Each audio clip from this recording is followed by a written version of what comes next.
ಹಗ್ಗ ತೊಂಬರೋಣ ಯಾರ ಹೋಗಿ ಹಗ್ಗ ಶಿಲಿಂಗ್ ಇದ್ದೀವು ಆ ಚಟ್ ಅನ್ನೋದ್ರೆ ಗಾಡಿ ಹಚ್ಚಾರ ನಿಂದಿರ್ಸ್ತಾನ ಮತ್ತ ನೀವೇ ಹೆರಣ ಹತ್ತಿರ ನೋಡು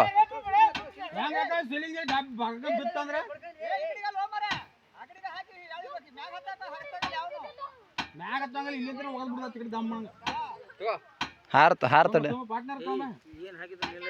ಏ ಅಣ್ಣ ಆಚಾಕ ಬೆಲಿಗೇರಿ ಹಾಕೋಣ ಆಚಾಕಿನ ಬೆಲಿಗೇರಿ ಹಾಕಿ ಗಾಡಿ ಹಚ್ತೀನಿ ಗಾಡಿ ತೊಂಬ